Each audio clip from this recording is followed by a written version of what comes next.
Sir ನಮಸ್ತೆ sir. ನಮಸ್ತೆ ಅಮ್ಮ. ನಮಸ್ತೆ ಸರ್ ತಮ್ಮ ಹೆಸರು? ಕಾಮಯ್ಯ. ಮೇಡಮ್ ತಮ್ಮ ಹೆಸರು? ಯಾಮಿನಿ ಅಂತ. ಮೇಡಮ್ ಯಾವ ಗ್ರಾಮ ಪಂಚಾಯತಿಯಿಂದ ತಾವು ಗೆದ್ದಿರೋ ಅಂಥದ್ದು? ದೊಡ್ಡಗಟ್ಟೆ ಗ್ರಾಮ ಗ್ರಾಮ ಪಂಚಾಯತಿ. ಮೇಡಮ್ ಇದೇ ಮೊದಲನೇ ಬಾರಿಗೆ ತಾವು ಗೆದ್ದಿರೋ ಅಂಥದ್ದು? ಹೌದು, ಇದೇ ಮೊದಲನೇ. ಸರ್ ಮೇಡಮ್ ಅವರು ಗೆದ್ದಂಥ ಸಂದರ್ಭದಲ್ಲಿ ಒಟ್ಟು ಮತಗಳು ಎಷ್ಟಿತ್ತು ಮೇಡಮ್ ಅವ್ರಿಗೆ? ನಮ್ಮ ಮತಗಳು 485. ಎಷ್ಟು ಮತಗಳ ಅಂತರದಲ್ಲಿ ತಾವು ಗೆದ್ದಿರೋ? ನಾವು 185. 185 ಮತಗಳ ಅಂತರದಲ್ಲಿ ಗೆದ್ದಿದ್ದೀರಾ? ಹೌದು ಮೇಡಮ್. ಸರ್ ಮೇಡಮ್ ಅವ್ರು ಗೆದ್ದಿದ್ದಾರೆ, ಹೇಗೆ ಅನಿಸ್ತಾ ಇದೆ ತಮಗೆ? ಖುಷಿ ಆಗ್ತಾ ಇದೆ. ಮೇಡಮ್ ಒಂದು ಗ್ರಾಮ ಪಂಚಾಯತಿ ಅಧ್ಯಕ್ಷರಾಗಿದ್ದೀರಾ, ಹೇಗೆ ಅನಿಸ್ತಾ ಇದೆ ಮೇಡಮ್? ಅಧ್ಯಕ್ಷರು ಅಂದ್ರೆ ರಾಜಕೀಯವಾಗಿ ಹೇಳೋದಕ್ಕೆ ನಾನು ಖುಷಿ ಆಗ್ತಿದೆ. ರಾಜಕೀಯವಾಗಿ ನಾನು ಹೇಳ್ತಾ ಇಲ್ಲ. ನಮ್ಮ ಗ್ರಾಮಾಭಿವೃದ್ಧಿಗಳಿಗೆ ನಾವೇನಾದ್ರೂ ಮಾಡಬೇಕು ಅಂದ್ರೆ, ಅಭಿವೃದ್ಧಿ ಮಾಡಬೇಕು ಅಂದ್ರೆ ಈ ಮೂಲಕನಾದ್ರೂ ನಾವು ಮಾಡ್ಬೋದು. ಏನಿದೆ ಪಂಚಾಯತಿಗಳಿಂದ ಏನು ಅಭಿವೃದ್ಧಿ ಪಡಿಸ್ಬೋದು ಏನು ಅಂತ ನಾನು ಮನೆಯಲ್ಲಿದ್ದಾಗ ಇದೆಲ್ಲ ಗೊತ್ತಿರಲಿಲ್ಲ. ನಾನೊಂದು ಇಲ್ಲಿ ಗೆದ್ದಾಗ ಪಂಚಾಯತಿಗಳಿಂದ ಏನೆಲ್ಲ ಕೆಲಸಗಳಾಗುತ್ತೆ, ನಮ್ಮ ಹಳ್ಳಿಗೆ ಏನಾದರೂ ಅಭಿವೃದ್ಧಿ ಮಾಡಬೇಕು ಅಂದರೆ ನಮ್ಮ ಪಂಚಾಯತಿ ವತಿಯಲ್ಲಾಗಲಿ ಬೇರೆ ಇದ್ರಲ್ಲಾಗಲಿ ಮಾಡೋಕ್ಕೆ ತುಂಬ ಖುಷಿ ಆಗ್ತದೆ. ತುಂಬ ಖುಷಿ ಆಗ್ತಿದೆ ಜನಸೇವೆ ಮಾಡೋಕ್ಕೆ ಅಂತ ಹೇಳ್ತಾ ಇದ್ದೀರಾ. ಇದೇ ಮೊದಲನೇ ಬಾರಿಗೆ ತಾವು ಗೆದ್ದಿರ್ತಕ್ಕಂಥದ್ದನ್ನು? ಹೌದು, ಮೊದಲನೇ ಬಾರಿಗೆ. ಸರ್ ತಾವು ಯಾವಾಗಾರು ಗೆದ್ದಿದ್ರಾ? ಹೌದು, ನಾವು ಗೆದ್ದಿದ್ವಿ. ನೀವು ಗೆದ್ದಿರಿ? ಯಾವ ಟರ್ಮಲ್ಲಿ ಗೆದ್ದಿದ್ರಿ ಸರ್? ನಾವು ಹೋದ 5 ವರ್ಷದ ಹಿಂದೆ. 5 ವರ್ಷದಿಂದ ತಾವು ಗೆದ್ದಿದ್ರಿ? ಹೌದು. ಈ ಪಂಚಾಯತಿಲ್ಲ? ಹೌದು, ಪಂಚಾಯತ್. ಹೌದು. ಇವಾಗ ಮೇಡಮ್ ಅವ್ರು ಗೆದ್ದಿದ್ದಾರೆ. ಹೌದು. ಸರ್ ತಮ್ಗೆ ರಾಜಕೀಯದ ಅನುಭವ ಅಂತ ಎಷ್ಟು ವರ್ಷದಿಂದ ಇದೆ? ನಮ್ಗೊಂದು 25 ವರ್ಷದಿಂದ ಅನುಭವ ಇದೆ. 25 ವರ್ಷದಿಂದ ರಾಜಕೀಯ ಹೋರಾಟ ಇಟ್ಕೊಂಡು ಬಂದಿದ್ದೀರಾ. ಸರ್ ನಿಮ್ಮ ಹಿಂದಿನ ರಾಜಕೀಯಕ್ಕೂ ಇವತ್ತಿನ ರಾಜಕೀಯಕ್ಕೂ ಏನು ವ್ಯತ್ಯಾಸ? ಹಿಂದಿನ ರಾಜ್ಯಕ್ಕೂ ಈಗ ತುಂಬಾ ಗಜಗಜಾಂತರ ಇದೆ ಬಿಡ್ರಿ. ಈಗೆಲ್ಲ ಅದೇ ಒಂದೇ ಒಂದು ಪಾರ್ಟಿ ಇದಕ್ಕೆ ಮೊದಲು ನಮ್ಮ ಪಾರ್ಟಿ ಆ ಥರ ನಾವಿದ್ದಾಗ ಒಂದು ಎಲ್ಲ ಸೈಡು ಕೆಲಸಗಳಾಗ್ತಾ ಇತ್ತು. ಈಗೆಲ್ಲ ಅವ್ರು ಒಂದೇ ಸೈಡ್ ಕೆಲಸ ಮಾಡಿಸ್ತಾ ಇದ್ದಾರೆ. ಈಗಿನ ರಾಜಕೀಯ ಬೇರೆಯವ್ರದ್ದು ಹೆಸರು ಬರಬಾರ್ದು, ಅವ್ರದ್ದೇ ಹೆಸರು ಬರುವಂಥ ಕೆಲಸಗಳು ಮಾಡಿಸ್ತಾ ಇದ್ದಾರೆ. ಯಾವುದೇ ಆಗಲಿ ಎಲ್ಲ ಮಾಡ್ಕೊಂಡು ಮಾಡ್ತಾ ಇದ್ದಾರೆ. ಈಗ ಬೇರೆ ನಮ್ಮ ಕೆಲಸಗಳು ಯಾವ್ದು ಮಾಡೋಕ್ಕೂ ಬಿಡ್ತಾ ಇಲ್ಲ. ಎಲ್ಲ ರಾಜಕೀಯ ನಮ್ಮ ಆಫೀಸರ್ಗಳ ಮೇಲೆ ಒತ್ತಡ ತರೋದು, ಪೊಲೀಸ್ ಮೇಲೆ ಒತ್ತಡ ತರೋದು, ಕೆಲಸಗಳು ಮಾಡೋವಂಥ ಕೆಲಸಗಳು ಮಾಡ್ತಾ ಇದ್ದಾರೆ. ನಮ್ಮ ಕೆಲಸಗಳು ಏನು ಮಾಡೋಕ್ಕೋದ್ರೂ ಅಡ್ಡಿ ಮಾಡ್ತಾ ಇರೋದು. ಈಗ ನಾನು ನೋಡಿ ಹೇಳ್ತೀನಿ ಕೇಳಿ. ಒಂದು ಆಶಯ ಒಂದು ಈಗ ಲೇಔಟ್ ಆಗಿದೆ. ಆ ಲೇಔಟು 1992ರಲ್ಲಿ ಆಗಿರೋದು. ಈಗ ಆ ರೋಡ್ಗೆ ಅಡ್ಡಕ್ಕೆ ಮುಖ್ಯ ರಸ್ತೆ ಅದು. ಆಶಯ ಯೋಜನೆಯಲ್ಲಿ ಮುಖ್ಯ ರಸ್ತೆ ಅದು. ಆ ರಸ್ತೆಗೇನೆ ಈಗ ಮನೆ ಕಟ್ಸೋಕ್ಕೆ ಹೊರಟಿದ್ದಾರೆ ಕೆಲವರು ರಾಜಕೀಯ ಇವರು ಕಟ್ಸಕ್ಕೆ ಹೋಗಿದ್ದಾರೆ. ಆ ತಡೆ ಹಾಕಕ್ಕೆ ಹೋದರೆ ಬೇಡ, ರಸ್ತೆ ಬೇಡ ಅಂತೆ. ಸಾರ್ವಜನಿಕರ ರಸ್ತೆ ಅದು. ರಸ್ತೆನೂ ಮುಚ್ಚಕ್ಕಂತ ಹೋಗಿದ್ದಾರೆ. ಇಂಥವೆಲ್ಲ ಮಾಡ್ತಾ ಇದ್ದಾರೆ. ಅಡ್ಡಿ ಮಾಡ್ತಾ ಇದ್ದಾರೆ. ಯಾವುದೇ ಮಾಡಕ್ ಹೋದ್ರು ಅಡ್ಡಿ ಮಾಡಿ ನಮ್ಮ ಆಫೀಸರ್ಸ್ಗೆಲ್ಲ ಒತ್ತಡ ತರೋದು. ನಿನ್ಗೆ ಅಲ್ಲಿಗೆ ಎತ್ತಾಕ್ಸ್ತೀನಿ, ಇಲ್ಲಿಗೆ ಎತ್ತಾಕ್ಸ್ತೀನಿ ಅಂತ ಹೇಳೋದು. ಅವ್ರಿಗೆ ಒತ್ತಡ ತಂದು ಪಾಪ ಅವ್ರ ವಿಧಿ ಇಲ್ಲ, ಮಾಡ್ಲೇಬೇಕಾಗ್ತದೆ. ಈ ತರ ಮಾಡ್ತಾ ಇದ್ದಾರೆ ಈಗಿನ ಸರ್ಕಾರ. ಈಗಿನ ಸರ್ಕಾರ ತುಂಬಾ ಹದಗೆಟ್ಟು ಹೋಗಿದೆ. ತುಂಬಾ ಯಾವ ಕೆಲಸ ಸರ್ ಇದುವರೆಗೂ ಒಂದು ನಯಾ ಪೈಸಾ ಬಿಡುಗಡೆ ಆಗಿಲ್ಲ. ಮೊದ್ಲು ಹಳೇದೇನಿದೆ ಅದಕ್ಕೆ ಕೆಲಸಗಳು ಕೂಡ ಇವ್ರ ಕೈಲಿ ಮಾಡಕ್ ಆಗ್ತಾ ಇಲ್ಲ. ತುಂಬಾ ಹದಗೆಟ್ಟಿ ಹಾಳಾಗೋಗಿದೆ. ಪ್ರತಿಯೊಂದು ಆಫೀಸ್ಗಳಲ್ಲೂ ಪಾಪ ಎಲ್ಲ ಆಫೀಸರ್ಸು ಒತ್ತಡಗಳು. ನಾನು ಹೇಳಿದ್ ಮಾಡು. ಅವ್ರು ಹೇಳೋದು ಕೇಳೋದು ಇಲ್ಲ. ಈಗಿರೋಂಥ ಇವರು ಕೇಳೋದೇ ಇಲ್ಲ. ನಾನು ಹೇಳಿದ್ದೇ ಮಾಡಬೇಕು ಅನ್ನೋದು. ಅವ್ರ ನಿಜಾಂಶನೇ ಅರ್ಥನೇ ಮಾಡ್ಕೊಳ್ತಾ ಇಲ್ಲ ಅವ್ರೀಗ. ನಿಜಾಂಶ ಬರಬೇಕು, ಕುಲಂಕುಷ ನೋಡ್ಬೇಕು, ಮಾಡಬೇಕು. ಹಂಗಿಲ್ಲ. ಯಾರನ್ನ ಒಬ್ಬ ಫೋನ್ ಮಾಡಿದ್ರೆ ಮಾಡು ಅದು ಸುಳ್ಳನಾಗಿರ್ಬೋದು, ನಿಜನಾಗಿರ್ಬೋದು. ಅದಕ್ಕೆ ಯಾವುದೇ ಆಗಲಿ ನೋಡಬೇಕು, ಕೆಲಸ ಮಾಡಲಿ. ನಾವು ಬೇಡ ಅನ್ನಲ್ಲ. ಒಂದು ಸೈಡ್ ಕೆಲಸ ಮಾಡಿಸ್ತಾರೆ ಹೊರತು ಬೇರೆ ಇದು ಮಾಡ್ತಾ ಇಲ್ಲ. ಎರಡು ಕಡೆನೂ ಇವಾಗ ಪಾರ್ಟಿ ಅಂದಮೇಲೆ ಆ ಪಾರ್ಟಿ ಈ ಪಾರ್ಟಿ ಇದ್ದೇ ಇರ್ತದೆ. ಮಾಡಬೇಕು, ಅವ್ರದ್ದು ಕೇಳಬೇಕು, ಇವ್ರದ್ದು ಕೇಳಿ ಮಾಡೋಂಥ ಕೆಲಸಗಳು ಮಾಡಲಿ. ಇವರು ಈಗ ಏನು ಮಾಡಿದ್ದಾರೆ ಅಂದರೆ ಒಂದು ಸೈಡೇ ಕೆಲಸ ಆಗಬೇಕು, ಬೇರೆ ಯಾರ ಮಾತು ಕೇಳಬಾರ್ದು. ಈಗ ಪಂಚಾಯತಿಗಳೆಲ್ಲ ಬೇರೆ ಪಾರ್ಟಿ ಇರುತ್ತೆ. ಬರೀ ಇವಾಗ MLA ಆಗ್ಬಿಟ್ಟು ಬರೀ ಅವ್ರದ್ದೇ ಕೇಳ್ಬೇಕು ಮಾತು. ಅವರೇ ಬಂದು ಕುತ್ಕೊಂಡ್ಬಿಡ್ಲಿ ಬಿಡ್ರಿ. ಪಂಚಾಯತಿಗಳಲ್ಲಿ ಅವ್ರನ್ನ ನಡೆಸ್ಲಿ. ಅಧ್ಯಕ್ಷ ಆಗ್ಬಿಟ್ಟು ಸ್ಥಳೀಯ ಸರ್ಕಾರ ಅಂತ ಪಂಚಾಯತಿ ಯಾಕೆ ಕೊಡಬೇಕು? ಅಧ್ಯಕ್ಷರು ಅವ್ರ ಪವರ್ ಏನೈತೆ ಅವ್ರು ಮಾಡಿ ಕೊಟ್ಟಿದ್ದಾರೆ ಅನ್ನೋದು ಅರ್ಥ ಮಾಡ್ಕೋಬೇಕು. ಬಂದು ಕೂತು ನಮ್ಮ ಹತ್ರ ಚರ್ಚೆ ಮಾಡುವಷ್ಟು ಇದಾದ್ರೂ ವ್ಯವಧಾನ ಗೌರವ ಸಿಗ್ಬೇಕು. ಅದು ಏನು ನಮ್ಮ ಮಾತಿಗೆ ಬೆಲೆ ಇಲ್ದಿರ ಅವ್ರು ಹೇಳಿದ್ದೆ ನಡಿಬೇಕಾದ್ರೆ ಏನ್ ಬೇಕು? ಪಂಚಾಯತಿ ಜಿಲ್ಲಾ ಪಂಚಾಯತಿ ಏನ್ ಬೇಕು? ಇನ್ನೊಂದು ಮೆಂಬರ್ಗಳು ಏನ್ ಬೇಕಾಗಿದೆ? MLA ನಡಿಬೇಕಾದ್ರೆ ಬೇರೆ ಇವರೆಲ್ಲ ಏನಕ್ಕೆ ಬೇಕು? ಅಧಿಕಾರಿಗಳಿಗೂ ತುಂಬಾ ಒತ್ತಡ ಮಾಡ್ತಾ ಇದ್ದಾರೆ. ಅವ್ರು ಹೇಳಿದ್ದೆ ನಡಿಬೇಕು, ಅದು ಹೆಂಗನ ಆಗ್ಲಿ ಅವ್ರು ಹೇಳಿದ್ದೆ ನಡಿಬೇಕು, ಬೇರೆ ಏನೋ ಅವ್ರದ್ದು ಹಾಕೊಡ್ದು. ಈ ತರ ಪರಿಸ್ಥಿತಿಗಳು ಹದಗೆಟ್ಟಿ ಹದಗೆಟ್ಟಿದೆ ಈಗಿನ ಪರಿಸ್ಥಿತಿ. Okay sir. ಸರ್, ತಮ್ಮ ಮುಂಚೆ ರಾಜಕೀಯಕ್ಕೆ ಬರಕ್ ಮುಂಚೆ ತಮ್ಮ ವೃತ್ತಿ ಏನಾಗಿತ್ತು, ಏನ್ ಕೆಲಸ ಮಾಡ್ತಾ? ನಾವು ಮೊದಲಿಂದಾನು ವ್ಯವಸಾಯನೇ ಮಾಡ್ತಾ ಇರೋದು. ವ್ಯವಸಾಯ ಮಾಡ್ತಾ ಇದ್ದು ರಾಜಕೀಯಕ್ಕೆ ಬರ್ಬೇಕು ಅಂತ ಹೇಗೆ ಅನಿಸ್ತು? ಏನಂದ್ರೆ ಊರಿನಲ್ಲಿ ಸ್ವಲ್ಪ ಅಭಿವೃದ್ಧಿ ಪಡಿಸೋಣ, ಒಳ್ಳೆ ಕೆಲಸಗಳು ಮಾಡೋಣ, ಸ್ವಲ್ಪ ಸೋಷಿಯಲ್ ವರ್ಕ್ ಮಾಡಿ ಸ್ವಲ್ಪ ಏನೋ ಮುಂದಕ್ಕೆ ಊರಿನಲ್ಲಿ ಸ್ವಲ್ಪ ಪೂರ್ತಿ ಹಿಂದುಳಿದ ಹಳ್ಳಿ ಅರ್ಜನ ಜಾಸ್ತಿ, ನಮ್ಮೂರಲ್ಲಿ ಅರ್ಜನ ಇರೋಂಥದ್ದು. ಇದು ಸುಮಾರು 50-60 ವರ್ಷದಿಂದ ಯಾರು ಇಲ್ಲಿ ಬಂದು ಏನು ಕೆಲಸ ಅಭಿವೃದ್ಧಿ ಕೊಟ್ಟಿರ್ಲಿಲ್ಲ. ಈಗ ಒಳ್ಳೆ ಅಭಿವೃದ್ಧಿ ಮಾಡಿದ್ದೀವಿ. ಎಲ್ಲ ಕಾಂಕ್ರೀಟ್ ರಸ್ತೆಗಳು, ನೀರು, ಟ್ಯಾಂಕು, ಲೈಟು, ಮನೆಗೂ ನಲ್ಲಿ, ಆಮೇಲೆ ಸೋಲಾರ್ ಲೈಟ್ಸ್ ಕೊಡ್ಸಿದ್ದೀನಿ, ಒಂದೊಂದು ಮನೆಗೂ ಒಂದೊಂದು ಲೈಟು, ಆಮೇಲೆ ಸೋಲಾರ್ ಲೈಟ್ಸ್ ಹಾಕಿದ್ವಿ.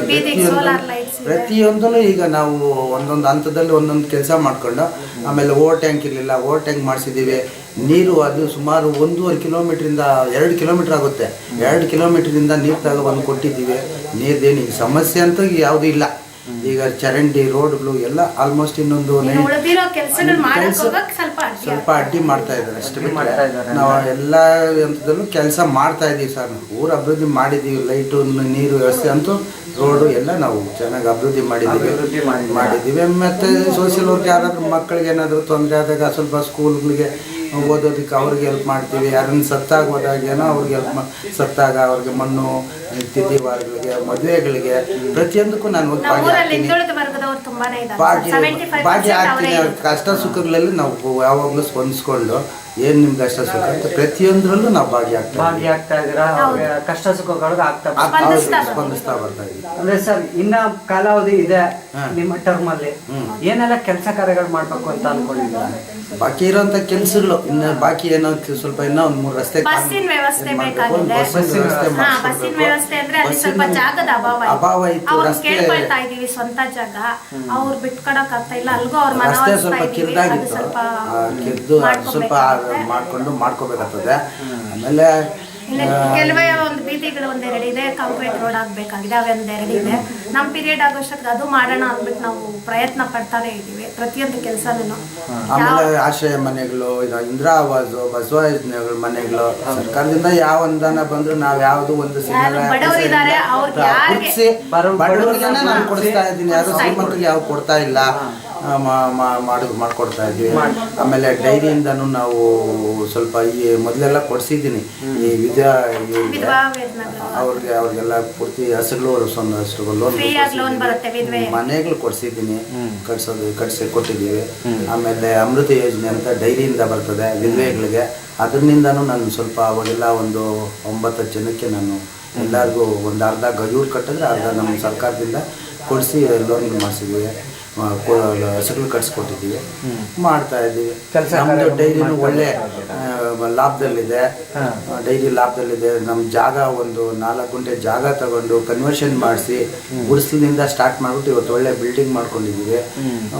ಒಂದು 50-60 ಲೀಟ್ರ್ ಸ್ಟಾರ್ಟ್ ಮಾಡಿದ್ದು, ಇವತ್ತು 700 ಲೀಟ್ರ್ವರೆಗೂ, 650-700 ಲೀಟ್ರ್ವರೆಗೂ ನಾವು ಹಾಲನ್ನು ಉತ್ಪತ್ತಿ ಮಾಡಿ 4 ಕಿಲೋಮೀಟರ್ ದೂರ ಹೋಗ್ಬೇಕಾಗಿತ್ತು ಡೈರಿಗೆ. ಡೈರಿ ವ್ಯವಸ್ಥೆನೂ ಈಗ ನಮ್ಮ ಊರಲ್ಲೇ ಅದೊಂದು. ಈಗ ಇದು ಅಷ್ಟೇ, ಈ ಸೊಸೈಟಿ ನಮ್ಮೂರಿಗೆ ತಂದಿದ್ವಿ. ಈಗ ಸುಮಾರು 1-2 ಕಿಲೋಮೀಟರ್ ಸುತ್ಕೊಂಡು ಹೋಗ್ಬೇಕು. ಅದು ಮೊದಲು ನಾವು ತಂದಿದ್ವಿ. ಈ ರಾಜಕೀಯ ಬಂದ್ಬಿಟ್ಟು ಕೊನೆಗೆ ಅದನ್ನ ಎತ್ತಿ ಬೇರೆ ಊರಿಗೆ ಹಾಕಿದ್ದಾರೆ. ಹೊರಗಡೆ ಹೋಗಿ ತರೋಂಥ ಕೆಲಸ ಮಾಡಿದ್ದಾರೆ. ಈಗ ಕೆಲವೆಲ್ಲ ಪ್ರಾಬ್ಲಮ್ ಆಗ್ತಾ ಇದ್ದಾರೆ. ಮೊದಲು ನಮ್ಮೂರಿನಲ್ಲೇ ಇತ್ತು, ಈಗ ತಗೊಂಡೋಗಿ ಬೇರೆಯವ್ರಿಗೆ ಹಾಕ್ಬಿಟ್ಟು ಅಲ್ಲಿಗೆ ಹೋಗ್ಬಿಟ್ಟು ಈಗ ಸೈಕಲ್ 1 ಕೆಜಿ 1 ರೂಪಾಯಿ ಕೊಡ್ತಾರಲ್ಲ, 30 ಕೆಜಿ ಕೊಡ್ತಾರಲ್ಲ, 30 ಕೆಜಿ ಎತ್ಕೊಂಡ್ಬರೋದೇ. ಆ ತರ ಎಲ್ಲ ಪರಿಸ್ಥಿತಿಗಳು ಇದು ಈ ಸರ್ಕಾರಗಳು ಬಂದು ಕೆಲಸ ಮಾಡೋ ಅಂತವ್ರಿಗೂ ತೊಂದರೆ ಕೊಡೋದು. ಮೇಡಮ್, ತಮ್ಮ ಬಳಿ ಬಂದು ತಮ್ಮ ಗ್ರಾಮದ ಜನತೆ ಯಾವ್ದ್ರ ಬಗ್ಗೆ ಹೆಚ್ಚಿನ ಸಮಸ್ಯೆ ಹೇಳ್ಕೊಳ್ತಾ ಇದ್ದಾರೆ? ಹೆಚ್ಚಿನ ಸಮಸ್ಯೆ ಅಂದ್ರೆ ರೇಷನ್ ಕಾರ್ಡ್ ಸಮಸ್ಯೆ ಇದೆ. ಅದು ಯಾವ ತರ ವೆಬ್ಸೈಟ್ಗಳಲ್ಲಿ ಇದು ಇಂಟರ್ನೆಟ್ ಮೂಲಕ ನಮ್ಮ ಪಂಚಾಯತಿ ಮೂಲಕ ಅಂತಾರೆ, ಮತ್ತೆ ಆಧಾರ್ ಕಾರ್ಡ್ ಇನ್ನೂ ರೆಡಿ ಆಗಿಲ್ಲ, ಈಗ ರೆಡಿ ಆಗೊಂದ್ಸಲ ರೆಡಿ ಮಾಡಿದ್ರು, ಅದು ಇವಾಗ ಹೊಟ್ಟೋಯ್ತು, ಇನ್ನು ಹೊಸದಾಗಿ ತೆಗಿಬೇಕು ಅಂತ ಇದ್ದಾರೆ, ತಿರ್ಗಿ ಈಗ ಸ್ಟಾರ್ಟ್ ಮಾಡಿದ್ದಾರೆ. ಅದ್ರ ಮಾಹಿತಿಗಳು ಮತ್ತೆ ರೇಷನ್ ಕಾರ್ಡ್ ಮಾಹಿತಿಗಳು ನಮ್ಗೆ ಸರಿಯಾಗಿ ದೊರಕ್ತಾ ಇಲ್ಲ. ನಾವು ಏನ್ ಆನ್ಸರ್ ಹೇಳ್ಬೇಕು ಅಂದ್ರೆ ಜನರಿಗೆ ಅದಾಗ್ತಾ ಇಲ್ಲ. ರೇಷನ್ ಕಾರ್ಡ್ಗಳು ಒಂದು ತುಂಬಾನೇ ತೊಂದರೆ ಇದೆ. ಆಧಾರ್ ಕಾರ್ಡ್ ಅಷ್ಟೇ, ಆಧಾರ್ ಕಾರ್ಡ್ ಈಗ ತಿರ್ಗಿ ಸ್ಟಾರ್ಟ್ ಮಾಡಿದ್ದಾರೆ ಅಂತ ಆಫೀಸ್ಗೆ ಬಂದಿದ್ರು, ಈಗ ಸ್ಟಾರ್ಟ್ ಮಾಡಿದಾರಂತೆ. ಎಲ್ಲರೂ ಆಧಾರ್ ಕಾರ್ಡ್ ಬೇಕೇ ಏನಕ್ಕಾದ್ರು ಅಂತ ಕೇಳ್ತಾ ಇದ್ದಾರೆ. ಆಧಾರ್ ಕಾರ್ಡ್ ತುಂಬಾನೇ ಲೇಟ್ ಆಗ್ತಾ ಇದೆ. ಅದು ರೇಷನ್ ಕಾರ್ಡ್ ಬಗ್ಗೆ ಮತ್ತೆ ಇನ್ನು ಬೇರೆ ಎಲ್ಲ ಮಾಮೂಲಿ ಖಾತೆಗಳು ಅದು ಇದು ಸಮಸ್ಯೆ ಇದ್ದೇ ಇರುತ್ತೆ. ಅದ್ರ ಬಗ್ಗೆ ನಾವು ಲೀಗಲ್ ಆಗಿ ಏನು ಇದೆಯೋ ಆ ಥರ ನಾವು ತಗೊಳ್ತೀವಿ ಅಷ್ಟೇ. ಅದನ್ನ ಮಿಕ್ಕಿದ್ದು ರೇಷನ್ ಕಾರ್ಡ್ಗಳು, ಆಮೇಲೆ ಈ ಮನೆಗಳ ಲೋನುಗಳ ಬಗ್ಗೆ ಲಾಸ್ಟ್ ಟೈಮ್ ಎಲ್ಲ ಎಷ್ಟು ಬೇಕೋ ಅಷ್ಟು ಲೋನ್ ಹಾಕ್ಸ್ಕೊಬೋದಾಗಿತ್ತು, ಅದೆಲ್ಲ ವಾಪಸ್ ಹೋಗಿರೋ ಚಾನ್ಸ್ ಐತೆ. ನಮ್ಮ ಪಂಚಾಯತಿಗಳೆಲ್ಲ ಎಲ್ಲ ಪಂಚಾಯತಿಗಳಲ್ಲಿ ಕೆಲವರೊಂದು ಅದಕ್ಕೆ ಕಟ್ಟಿಲ್ಲ ಮನೆಗಳು ಬಂದು. ಈ ಸಲ ಬರೀ ಮೆಂಬರ್ಸ್ಗೆ ಎರಡೆರಡು ಅಂತ ಕೊಟ್ಟಿದ್ದಾರೆ. ಆದರೂ ಅವ್ರು ಕಟ್ಟಿದ್ರೆ ಅಷ್ಟೇ ಸಾಕು ಅನಿಸುತ್ತೆ. ನಮ್ಮ ಇದರಲ್ಲಿ 2 ಮನೆ ಕಟ್ಟಿದ್ರೆ ಅದೇ ನೀಟಾಗಿ ಕಟ್ಟಿದ್ರೆ ಸಾಕು. ಲಾಸ್ಟ್ ಟೈಮ್ 10 ಮನೆಗೆ ಹಾಕ್ಸಿ ನಮ್ಮೂರಲ್ಲಿ 2 ಮನೆ ಕಟ್ಟಿರೋದು. ನಾವು ಅದಕ್ಕೆ ಹೋಗ್ಕೊಳ್ತೀವಿ, ಸಾಕು 4 ಮನೆ, ವರ್ಷಕ್ಕೊಂದು 4 ಮನೆ ಊರಲ್ಲಾದರೆ ಬರ್ತಾ ಬಡವ್ರು ಗುರುತಿಸಿ ಮಾಡ್ಕೊಂಡು 10-12 ಎಷ್ಟು ಬೇಕು ಅಷ್ಟು ಮಾಡಿದ್ರೆ ಯಾರಿಗಂದ್ರೆ ಅವ್ರಿಗೆ ಹಾಕ್ಬಿಟ್ಟು ಇರೋರ್ಗು ಇಲ್ಲದೆ ಇರೋರ್ಗು ಏನೋ ನಮಗೆ ವ್ಯತ್ಯಾಸ ಇಲ್ದಿರ ಮಾಡಿಬಿಟ್ಟಿರ್ತಾ ಇದ್ವಿ. ಈ ಸಲ ಅದನ್ನ ನಾನು ಖುಷಿ ಪಡ್ತೀನಿ. ಅದು ಸಾಕು, ಇಲ್ಲದೆ ಇರೋರು ಗುರುತಿಸ್ಕೊಂಡು. ಸರ್, ತಮ್ಮ ಕುಟುಂಬದಲ್ಲಿ ಮುಂಚೆ ಯಾರು ರಾಜಕೀಯದಲ್ಲಿ ಇರ್ತಾರ ಅಥವಾ ತಾವೇ ಮೊದಲನೇ ಬಾರಿಗೆ ರಾಜಕೀಯಕ್ಕೆ ಬಂದಿರಲ್ಲ? ಮೊದಲು ನಾವು ಒಟ್ಟು ಫ್ಯಾಮಿಲಿ ಇದ್ದಾಗ ನಮ್ಮಣ್ಣ ಒಂದ್ಸಾರಿ ಮೆಂಬರ್ ಆಗಿದ್ರು ಗ್ರಾಮ ಪಂಚಾಯತಿಯಿಂದ. ಅವ್ರ ನಂತರ ಆಮೇಲೆ ತಿರ್ಗಾ ಅವ್ರಿಗೇನೆ ನಾವು ಎದುರು ಆದ್ವಿ. ಇದರಲ್ಲಿ ಎದುರಾಳಿಯಾಗಿ ನಮ್ಮ ಅಣ್ಣ ಸೋತರು, ನಾವು ಗೆದ್ವಿ. ತಿರುಗಿ ಇನ್ನೊಂದು ಟರ್ಮುನು ಅವರು ನಿಂತ್ಕೊಂಡ್ರು, ನಾವು ನಿಂತ್ಕೊಂಡ್ರಿ. ಆಮೇಲೆ ಹಿಂಗೆ ಏನೋ ಅವರು ಸ್ವಲ್ಪ ನಾನು ದೊಡ್ಡವನು, ನಾನು ಒಂದ್ಸಾರಿ ಸೋತಿದ್ದೀನಿ ಹಂಗೆ ಅಂತ ಏನೋ ಜನಗಳ ಹತ್ರ ಎಲ್ಲ ಹೇಳ್ಕೊಂಡು ಸ್ವಲ್ಪ ಇದು ಮಾಡ್ಕೊಂಡಿದ್ದು. ನಾವು ಸ್ವಲ್ಪ ಫ್ರೀ ಬಿಟ್ವಿ, ಅವರೇ ಗೆದ್ರು. ತಿರುಗಿ ನೆಕ್ಸ್ಟ್ ಟೈಮ್ ತಿರುಗಿ ನಾವೇ ಲೇಡಿ ಟರ್ಮ್ ಬಂತು. ಅವರು ನಿಂತ್ಕೊಂಡಿದ್ರು ನಮ್ಮಣ್ಣನೂ ಸೋತೋದ್ರು ಈ ಸಾರಿ. ಅವ್ರು ಜನರಲ್ ಜೆಂಟ್ಸ್ ಬಂದಿತ್ತು, ಜನರಲ್ ಲೇಡಿ ಬಂದಿತ್ತು. ಜನರಲ್ ಲೇಡಿ ನಾವು ಆಯ್ಕೆ ಮಾಡ್ಕೊಂಡ್ವಿ, ಜನರಲ್ ಜೆಂಟ್ಸ್ ಅವ್ರು ತಗೊಂಡ್ರು. ಆದರೂ ನಮ್ಮೂರಲ್ಲಿ ನಮ್ಮ ಈ ಊರಿಗೆ ಸಂಬಂಧಪಟ್ಟಿದ್ದು 4 ಸದಸ್ಯರು. 4 ಸದಸ್ಯರು ನಾವು 4 BJP-ಇಂದನೇ ಆಯ್ಕೆ ಆದ್ವಿ. ಬೆತ್ನಳ್ಳಿ, ನಮ್ಮೂರಿಗೆ ಒಂದಿದು ಅಮಾನಿ ದೊಡ್ಡಕೆರೆ ಅಂತ ಬರುತ್ತೆ, ಅದು ಬೆತ್ನಳ್ಳಿ 4 ಈ 3 ಸೇರಿ ನಾವು 4 ಸದಸ್ಯರು ಬರ್ತಾರೆ. 4 ಸದಸ್ಯರಲ್ಲಿ ನಾವು 4 BJP-ಇಂದ ಆಯ್ಕೆ. ಮತ್ತೆ ನಮ್ಮ ಪಂಚಾಯತಿ ಕಡೆಯಿಂದ ಅಷ್ಟೇ 14 ಜನ ನಾವು BJP ಮೆಂಬರ್ಸ್ ಸೆಲೆಕ್ಟ್ ಆಗಿದ್ದೀವಿ. ಇದೇ ಫಸ್ಟ್ ಟೈಮ್ ನಮ್ಮ BJP ಪಂಚಾಯತಿ ಕಾಂಗ್ರೆಸ್ ಬೋರ್ಡ್ ಆಯ್ತು. ಇದೇ ಫಸ್ಟ್ ಟೈಮ್ ನಮ್ಮ BJP ನಮ್ಮ ಪಂಚಾಯತಿಯಲ್ಲಿ. ಆದ್ರೂ ನಾವ್ ಯಾವುದೇ ರಾಜಕೀಯ ಮಾಡ್ತಾ ಇಲ್ಲ, ಎಲ್ಲರೂ ಒಂದೇ ಕುಟುಂಬದವ್ರ ತರ ಕೆಲಸಗಳು ಮಾಡ್ಕೊಂಡು ಹೋಗ್ತಾ ಇದೀವಿ. ನೋಡ್ರಿ, ಇವಾಗ ಚೀಮಂಡಳ್ಳಿ ಅವರು ಕಾಂಗ್ರೆಸ್ ಮೆಂಬರ್, ಅವ್ರ ಮನೆ ಹತ್ರ ಬಂದು ಕೇಳ್ಕೊಂಡ್ರು, ಇಲ್ಲಿ ಬಂದು ಕೇಳ್ಕೊಳ್ತಾರೆ. ಯಾಕೆಂದ್ರೆ ನಾವು ಪಕ್ಷಭೇದ ಮಾಡ್ತಾ ಇಲ್ಲ. ಮನೆ ಹತ್ರ ಬಂದು ಬೋರ್ ರಿಪೇರಿ ಆಗ್ಲಿ, ಇನ್ನೊಂದು ರಿಪೇರಿ ಆಗ್ಲಿ, ಬಂದ್ ಮನೆ ಹತ್ರ ಬರ್ತಾರೆ. ನಾವ್ ಯಾವ ತರ ರಾಜಕೀಯ ಮಾಡ್ತಾ ಇಲ್ಲ, ಎಲ್ರಿಗೂ ಒಂದೇ ಕುಟುಂಬದವ್ರ ತರ ಹೋಗ್ತಾ ಇದೀವಿ. ಸರ್, ತಮ್ಗೆ ಈ ಸ್ಥಾನಕ್ಕೆ ಬರ್ಬೇಕು ಅಂದ್ರೆ ಸ್ಫೂರ್ತಿ ರಾಜಕೀಯ ಗುರುಗಳು ಅಂತ ಯಾರು ಇದ್ದಾರಾ ಸರ್? ಹೌದು ಸರ್. ಯಾರು ಸರ್ ಅವರು? ನಮ್ಗೆ ಬಚ್ಚೇಗೌಡ್ರ ನಿಮ್ಗೆ ಸ್ಫೂರ್ತಿ ಅಂತ ಹೇಳ್ತಾ ಇದ್ದೀರಾ ಸರ್. ಮೇಡಮ್, ತಮ್ಗೆ ಸ್ಫೂರ್ತಿ ಅಂತ ಸರ್? ನನ್ ಸ್ಫೂರ್ತಿ ಅಂತ ನಂಗೆ ತುಂಬಾ ಇಷ್ಟನೇ ಇರಲಿಲ್ಲ ಸರ್. ಇವ್ರು ರಾಜಕೀಯಕ್ಕೆ ಎಂಟ್ರಿ, ನಿಜ ಹೇಳ್ಬೇಕಂದ್ರೆ ರಾಜಕೀಯಕ್ಕೆ ಎಂಟ್ರಿ ಆದಾಗ ನಮ್ಗೆ ಬೇಕಾಗಿಲ್ಲ ಇದು ಅಂತ ಹೇಳ್ತಾ ಇದ್ದೆ. ಯಾಕಂದ್ರೆ ನಾವೊಂದು ಎಜುಕೇಶನ್ ಫ್ಯಾಮಿಲಿಯಿಂದ ಬಂದಿದ್ದು, ನನ್ಗೆ ಇಷ್ಟನೇ ಇಲ್ಲ ಈ ತರ ರಾಜಕೀಯ ಅಂದ್ರೆ. ಅದರಲ್ಲೂ ಹಳ್ಳಿ ರಾಜಕೀಯ ಅಂದ್ರೆ ತುಂಬಾ ಹೊಲಸು ಅನ್ನೋದು ಕೇಳಿದೀನಿ ನಾನು. ಇದಕ್ಕೆ ಬಂದ್ಮೇಲೂ ಅರ್ಥ ಆಯ್ತು ವಲಸೆ. ಆದ್ರೂ ನಾವು ಇದ್ರ ಮಧ್ಯೆನೂ ಯಾವ್ದೋ ಒಂದು ಒಳ್ಳೆ ಕೆಲಸ ಮಾಡ್ಬೇಕು, ಗುರುತಿಸ್ಕೊಬೇಕು ನಮ್ಮನ್ನ ನಾವು ಅಂದ್ಬಿಟ್ಟು ಬಂದಿದ್ದೀರಾ. ನನಗೆ ಸ್ಫೂರ್ತಿ ಅಂತ ಯಾರು ಇಲ್ಲ ಸರ್, ಯಾರು ಇಲ್ಲ. ತಾವೇ ಒಂದು ಬಲವಂತವಾಗಿ ನಿಂತಿದ್ದು, ನಿಜ ಹೇಳ್ಬೇಕು ಅಂದ್ರೆ ನಮ್ಮವ್ರ ಬಲವಂತದಿಂದ ನಾನು ನಿಂತಿದ್ದು. ಆದ್ರೂ ಖುಷಿ ಆಯ್ತು, ನನ್ ಕೆಲಸ ಮಾಡಿ ಒಂದು ಖುಷಿ ಬಂದಿದೆ ಇವಾಗ. ಸರ್, ರಾಜಕೀಯದಲ್ಲಿ ಮುಂದುವರಿಬೇಕು ಅಂತ ಏನಾರು ಅನ್ಕೊಂಡಿದ್ದೀರಾ ತಾವು? ಇಲ್ಲ ಸರ್, ನಾವು ಮುಂದುವರಿಯಂತದೇನಿಲ್ಲ.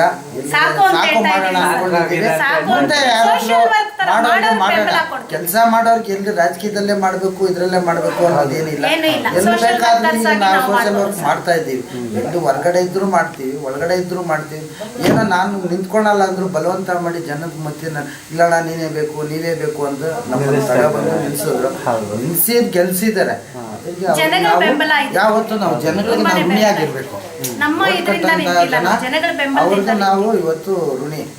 ನಾವಾಗ ನಾವು ಗೆಲ್ಲಕ್ಕಾಗಲ್ಲ. ಜನ ಯಾವತ್ತು ಮನ್ಸು ಮಾಡ್ತಾರ ಅವತ್ತು ನಾವು ಹೊರಗಡೆ ಬರ್ಬೋದು ಹೊರತು ನಾವಾಗ ನಾವು ಗೆಲ್ಲಕ್ಕಾಗಲ್ಲ. ಜನ ಹತ್ರ ನಾವು ಒಳ್ಳೆಯವರು, ನಾವು ಒಳ್ಳೆ ಕೆಲಸ ಮಾಡಿ ಒಳ್ಳೇದು ಮಾಡಿದಾಗ ಜನ ನಮ್ಗೆ ಗುರ್ಸ್ಕೊಳ್ತಾರೆ ಹೊರತು ನಾವಾಗ ನಾವು ಗೆಲ್ಲಕ್ಕೂ ಆಗಲ್ಲ.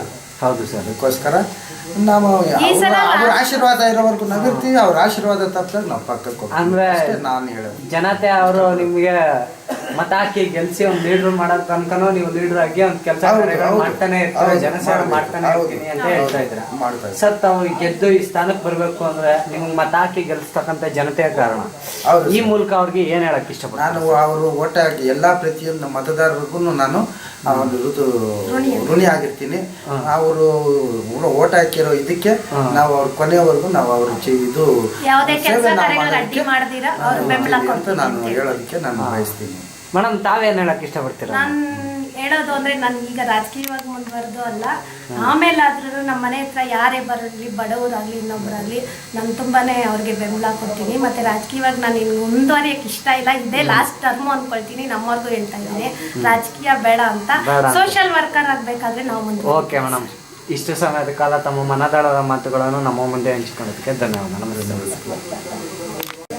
ಮೇಡಮ್, ಈ ರಾಜಕೀಯದಲ್ಲಿ ಒಂದು ರಾಜಕೀಯಕ್ಕೆ ನಿಲ್ಲಬೇಕು, ರಾಜಕೀಯಕ್ಕೆ ಬರಬೇಕು ಅಂತ ಹೇಳಿದ್ರೆ ಕನಿಷ್ಠ ಪಕ್ಷ ನಿಮ್ಮ ಪ್ರಕಾರ ಒಂದು ಮಹಿಳೆ ಅಥವಾ ಯಾರೇ ಆಗಿರಲಿ ಏನು ಎಜುಕೇಷನ್ ಇರಬೇಕು ಅಂತ ಹೇಳ್ತೀವಿ? ಅದು ನಾನು ಹೇಳಲೇಬೇಕು ಅಂತಿದ್ದೆ ಸರ್. ನಾನು ಫಸ್ಟಿಂದ ಎಲ್ಲೇ ಕೂತ್ಕೊಂಡ್ರು ನಾನು ಒಂದು ಹೆಬ್ಬೆಟ್ಟು ಅಂದಿದ ತಕ್ಷಣ ಅವ್ರಿಗೆ ಏನು ತಿಳಿದಿರಲ್ಲ ಸರ್, ಅಲ್ಲಿ ಮಾಹಿತಿ ಏನು ಗೊತ್ತಿರಲ್ಲ. ನಾವು ಹೇಳಿದ್ರು ಸಹ ಅರ್ಥ ಮಾಡ್ಕೊಳ್ಳೋ ಶಕ್ತಿ ಸಹ ಅವ್ರಿಗಿರಲ್ಲ. ಯಾಕೆಂದ್ರೆ ಎಜುಕೇಶನ್ ಇದ್ಮೇಲೆ 4 ಜನದ ಹತ್ರ ಇದು ಬೆರ್ತಿರ್ತಾರೆ, ಅರ್ಥ ಏನು ಅಂತ ಗೊತ್ತಿರುತ್ತೆ. ಅದು ಆ ಮಾಹಿತಿ ಇಲ್ದಿರ ಅವ್ರು ಬರೀ ಹೆಬ್ಬೆಟ್ಟು ಯಾವುದೇ ಒಂದು ವಿಷಯಕ್ಕಾಗ್ಲಿ, ಒಂದು ಚೆಕ್ಗಾಗ್ಲಿ, ಅದರಲ್ಲೂ ಅಧ್ಯಕ್ಷರಿಗೆ ಈಗ ಚೆಕ್ ಪವರ್ ಕೊಟ್ಟಿದ್ದಾರೆ. ಅದು ತುಂಬಾನೇ ಬೇಕಾಗಿಲ್ಲ ಅನ್ಸುತ್ತೆ ಸರ್. ಯಾವಾಗ ಬೇಕು ಅಂದ್ರೆ ಎಜುಕೇಶನ್ ಇರೋರು ಮಾತ್ರ ಎಲೆಕ್ಷನ್ ನಿಂತ್ಕೊಬೇಕು, ಇಲ್ಲ ಅಧ್ಯಕ್ಷರಾಗಬೇಕು ಅಂತ ಬಂದಾಗ ಆ ಚೆಕ್ ಪವರ್ ಕೊಟ್ಟಿದ್ರೆ ಅದು ಅರ್ಥ ಇರ್ತಾ ಇತ್ತು.